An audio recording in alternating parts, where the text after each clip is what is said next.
তোমরা নামাজ পাস করো, তোমরা কিভাবে নামাজ আদায় হবে, নামাজের ভিতরে ভিতরে নামাজ আদায় হবে, মনোযোগ সহকারে নামাজ আদায় করতে হবে। সাহাবীরা এত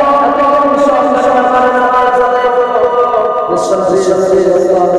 আলাইহি ওয়াসাল্লাম হয়েছে যে যখন সাহাবীরা নামাজ আদায় করত,